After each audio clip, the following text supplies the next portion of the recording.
Alors, voici la correction de la suite de l'exercice 1 qui se trouve à la page 53 de votre livre. Nous avions déjà fait les deux premiers, donc H2S et CHCl3 en classe.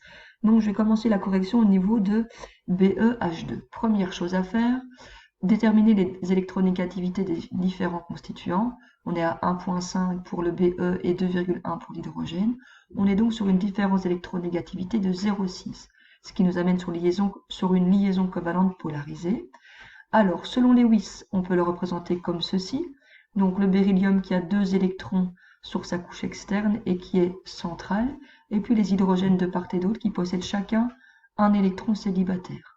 Alors, ce sont des liaisons covalentes polarisées, donc je les représente par un trait avec une flèche. La flèche est orientée vers les hydrogènes, étant donné que ce sont les hydrogènes qui sont les plus électronégatifs. Maintenant, pour déterminer la forme en 3D de cette molécule, eh bien, il faut s'intéresser à l'organisation de l'atome central. Donc le beryllium, il possède uniquement deux structures liantes, donc 2 électrons liants. Ça va donc être une structure qui est linéaire. Donc ça, pour info, vous trouvez cette information-là dans le grand tableau récapitulatif que l'on a étudié ensemble en classe dans votre livre.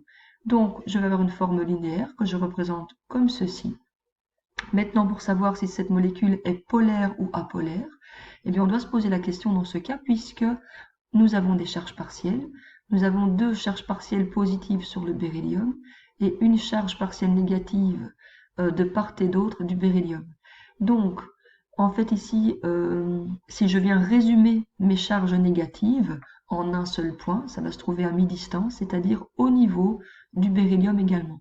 Donc, mes charges partiellement positives et partiellement négatives sont confondues en un même point, et donc la molécule est non polaire, c'est-à-dire apolaire.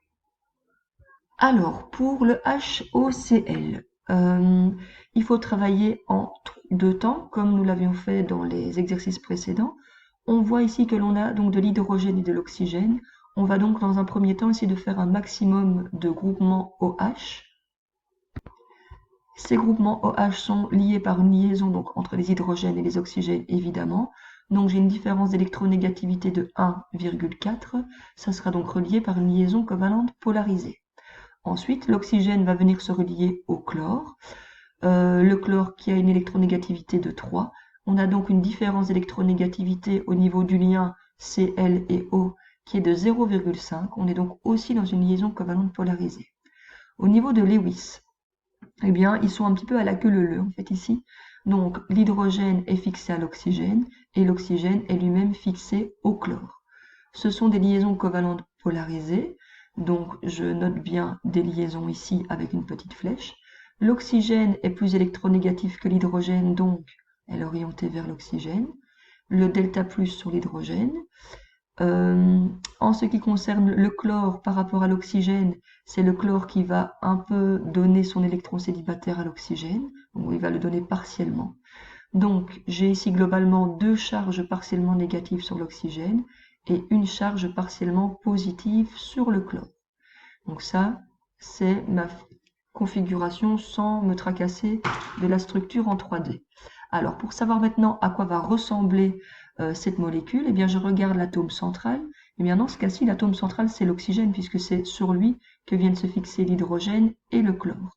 L'oxygène, il possède 2 paires liantes et 2 paires de doublés non liants. Donc on est dans le cas d'une structure qui va être coudée ou angulaire. Elle va donc être représentée de cette manière-ci, avec l'oxygène au-dessus, l'hydrogène d'un côté, le chlore de l'autre côté, les charges partielles positives ici en bas, et les charges partielles négatives ici centrées sur l'oxygène. Alors cette molécule est-elle polaire ou apolaire? Eh bien elle est polaire. Pour quelle raison?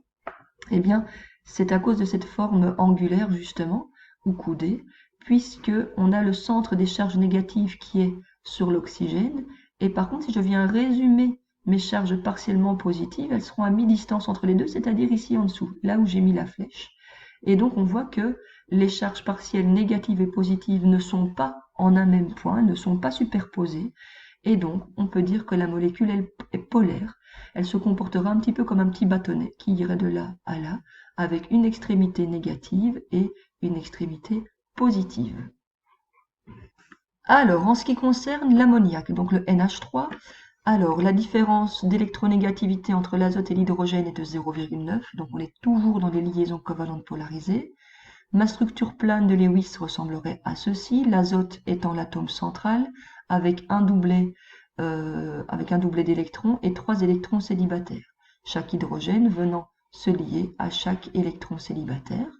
Alors, l'azote étant plus électronégatif que l'hydrogène, les flèches sont orientées à chaque fois vers l'azote. Hop.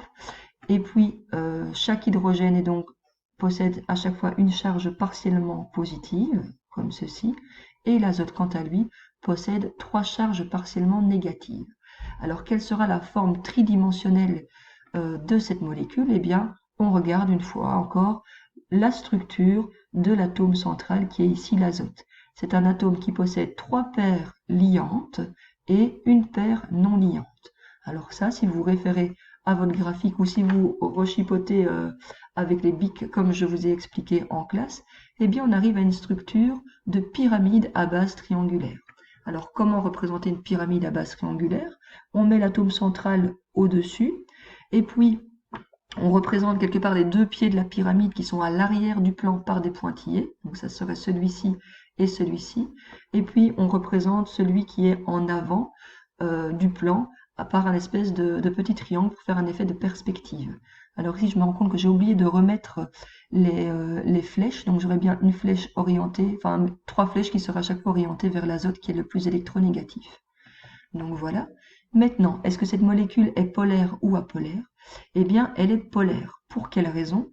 Parce que l'ensemble de mes delta- se trouve ici sur l'azote qui est un peu en hauteur par rapport à ma structure en pyramide, ma structure pyramidale. Et si je viens résumer quelque part mes 3 charges positives portées par les hydrogènes, elles se trouveraient ici au centre en fait, mais en dessous par rapport à l'azote. Et donc mes deux charges, les charges négatives et les charges positives, sont sur 2 points distincts. Et donc la molécule est polaire. Alors pour le Cl2O, toujours la même démarche, les électronégativités, la différence d'électronégativité qui ici vaut 0,5, liaison covalente polarisée. Au niveau de la structure plane de Lewis, ça ressemblerait à ceci.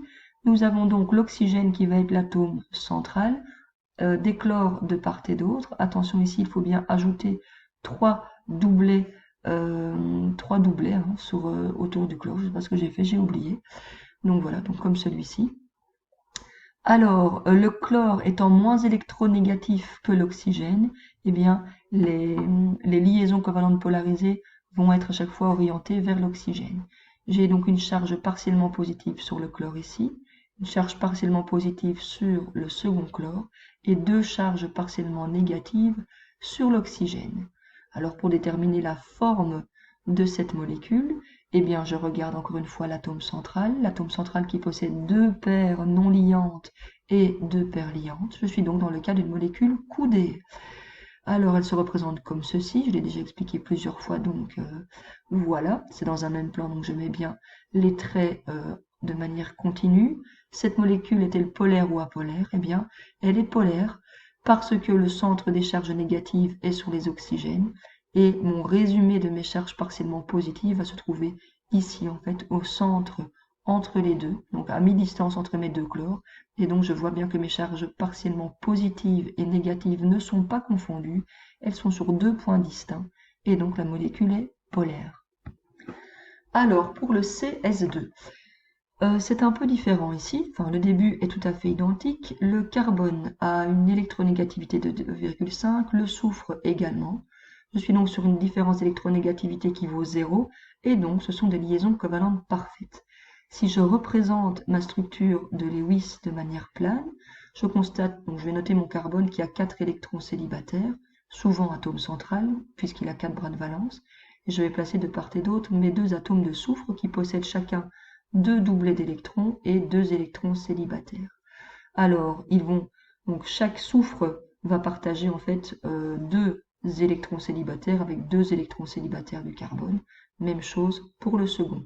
Je fais des traits simples puisque je suis dans une liaison covalente parfaite. Alors, au niveau de la structure tridimensionnelle, eh bien, si vous vous souvenez dans le tableau, on disait que les doubles liaisons étaient considérées comme des simples liaisons, donc ça ne modifiait pas la structure en 3D. Donc ici, on est dans quel cas? On est dans le cas d'un atome central qui a deux paires liantes. Si elles ont deux paires liantes, eh bien elles seront linéaires. Et donc, je vais la représenter comme ceci. Cette molécule sera apolaire, étant donné que je n'ai que des liaisons covalentes parfaites et donc je n'ai pas de charge partielle. Alors, nous terminons maintenant avec le HCN.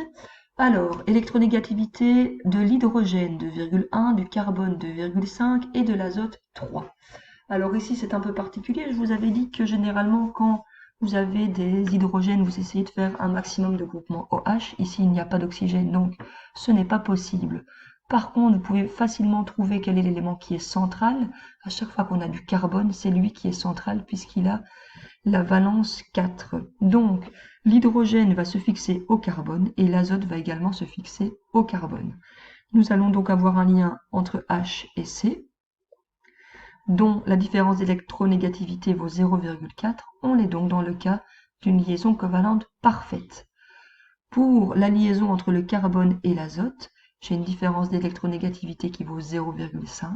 On est donc sur une liaison covalente polarisée. Si je le représente selon Lewis, mais de manière plane, ça ressemblera à ceci.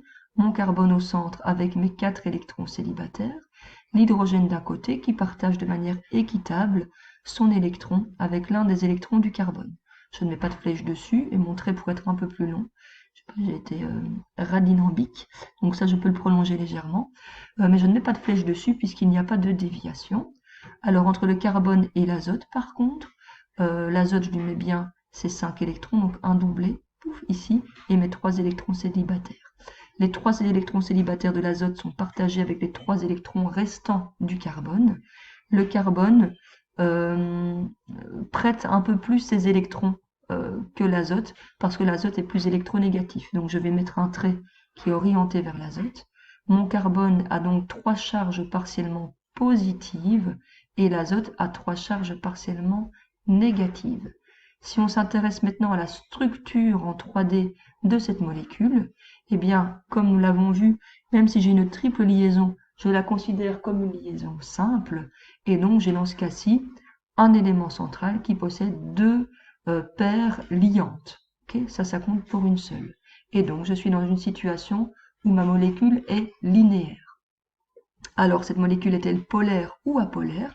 Là c'est un peu différent de ce que nous avons vu précédemment.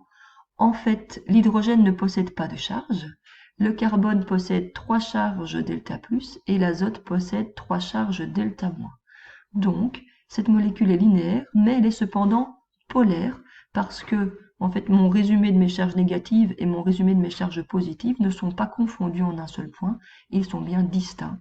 Et donc, la molécule possède une extrémité plutôt positive, une autre plutôt négative, et donc, elle est polaire.